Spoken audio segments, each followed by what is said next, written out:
Hi there, Folkington Smythes. Yes, welcome to part 6 of the Luthiers Lair series detailing my adventures into CNC. Now, I just received a really cheap blank. You know, it was only $195. Just joking. It was 60 bucks. A 60 buck blank. I wanted it to be engineered properly. That's still pretty expensive, right? Considering all the work I've got to do to it. You know. So, yeah. Let's go to it and let's try out some of the designs that I did live last week and see if they actually work or if they completely blow up in my face. Come on the journey with me. We'll learn something, right?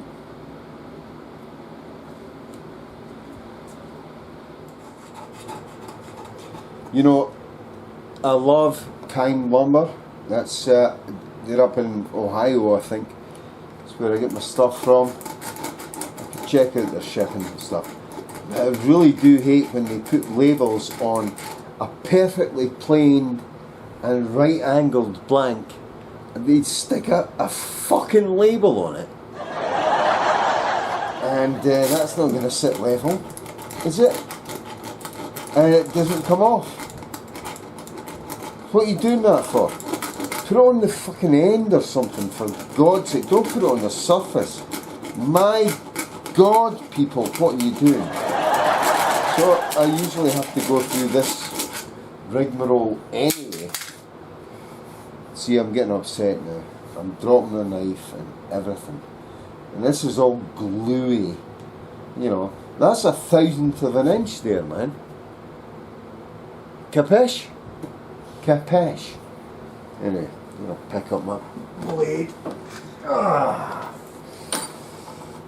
And just start doing this.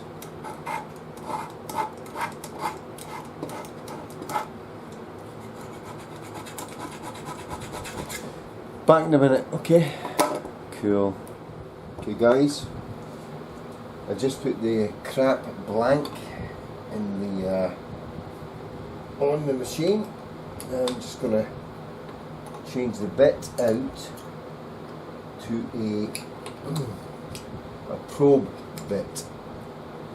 Just a little probe here that I have, and we'll find, oh, that's a tough call it, the exact centre. I put the precision collets in the Shapeoko as well, so alright, let's go and probe, shall we? Shall we probe? Jog, discontinue, okay, rapid position, southwest,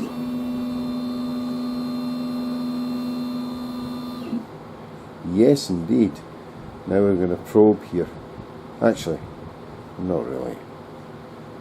I'm going to increment this a bit because we need to come this way a bit.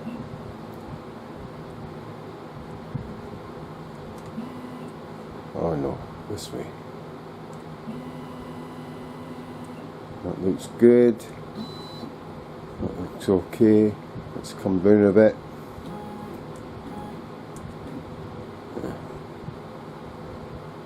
Not so good there.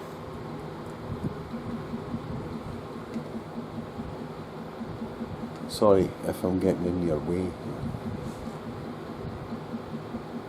I have to look and bend over the camera and everything to do this crap.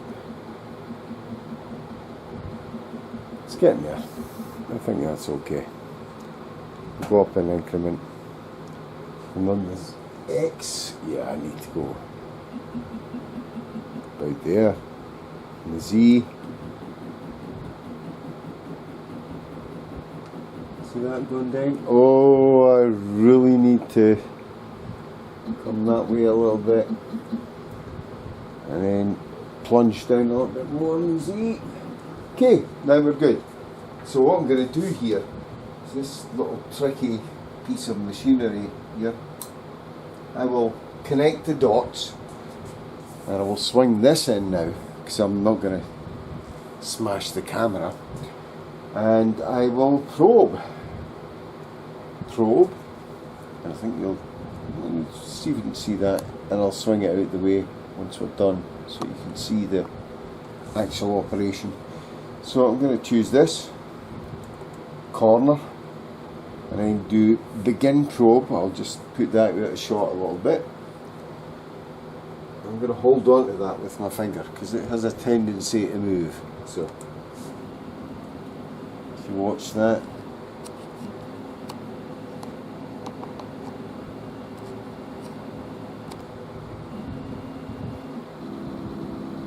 is that changing? Yeah.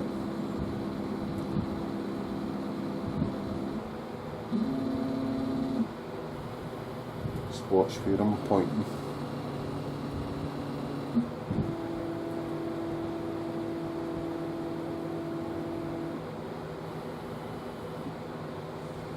Now you have exact zero of the part that we're going to machine. Exact zero. So let's see what happens after that, shall we? Well, this is kind of the moment of truth. I have my basswood blank in here, marked the centre lines. I've screwed 2 pieces of pine here at right angles, so I've got a place to index the corner of the board. Centre line, of course, there, and also a centre line pencil mark on the wasteboard itself, so that when I flip I can line it up and I know that everything's aligned. In theory anyway. It probably won't work that way the first time, but you live and learn, right? That's what it's about. All the files are loaded up. It's just a case of me now switching the damn machine on, getting everything zeroed out and letting it go. Let's see what happens. Fingers crossed.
Okay, first stage done. Couple of issues. This is meant to be like this, it's going to get cut out later. First of all, the pickup pockets and the neck pocket are perfect. Very good. The only problem I had was in the control cavity. When it got very deep, I didn't set the tool low enough in the chuck, and the sweeping brush that's attached to the heel of the router slightly interfered. and so I was skipping steps down here, but that's really easy to clean up with a hand router. Just I'll clean that up, no problem. So overall, very happy. Some little fuzzies here, but they'll sand out. That's because I was using an upcut bit for that instead of a downcut bit. Duh. So let's get on to the next stage, which is starting the perimeter carve of the base. Cool.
Well, at first sight it looks awesome, right?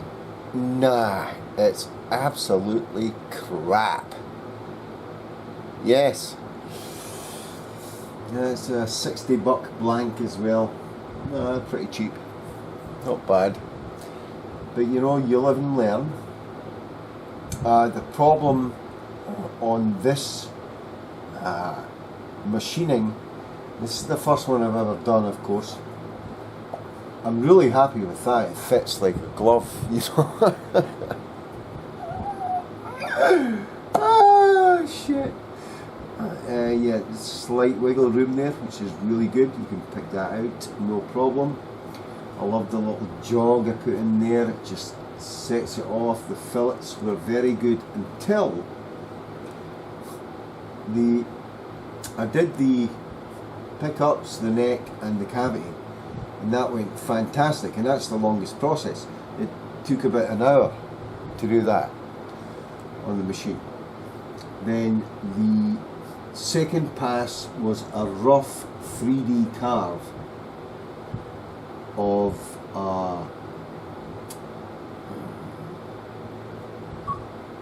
the outline.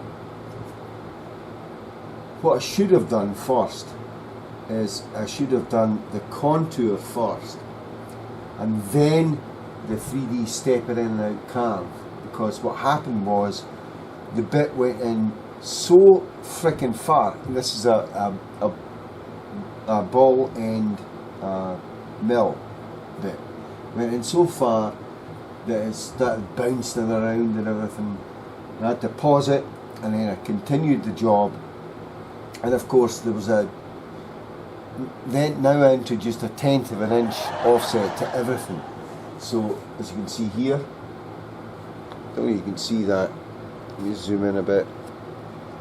There's still steps on this. It didn't get rid of all the steps. I might just frame this actually, you know, but whatever. But the rest went okay. I mean, the back went okay. I got a similar problem where I screw a tool path and the bit went right through. Just right through. It was, you know, it went right through. But I've got the belly carved in very nicely and everything else. I just have to mess around with my tool paths and we should dial this in pretty good on the next attempt. But still, you know, as I said, you live and learn, and that's what it's all about. Don't be disappointed if your first attempt is crap. You know. It took me overall about 6 hours to do this because of all the problems I had. But cutting time is about 2 hours and 26 minutes. So if I get this dialed down, I'll be able to produce a body in about 3 hours. You know, flipping the body, re-indexing it, clamping, stuff like that. Oh, I had clamping issues as well. Yeah, because of the tool paths were wrong. It was cutting right through the body, not leaving tabs. It was jogging like it was leaving tabs, but there was no wood left. So I had to keep pausing the machine, re-clamping, setting it up, wait till it goes around, pause, re-clamp, so it didn't go through my clamps, you know. Fun and games. But anyway, yeah, I think this concludes part 6, I believe, of this series. Maybe there'll be a part 7, I don't know. If I get another blank, I'll make a part 7 and we'll go from there. As it is, you know, there's gouges and crap all over this. I mean, this could be fixed up. It's basswood, so it's meant to be painted. So you can fill certain pieces and stuff like that, and you would never know. You would never know. It would just, and it would still be structurally perfect. So anyway, fantastic, right? So, guys, glad you can join me on this journey. Hopefully there'll be a part 7 where I have some better results to show you. But anyway, till next time, stay safe, be good, and thanks for watching. Subscribe to the channel if you already have not done. Did that make sense? Anyway, cheers folks. See you soon. Bye bye.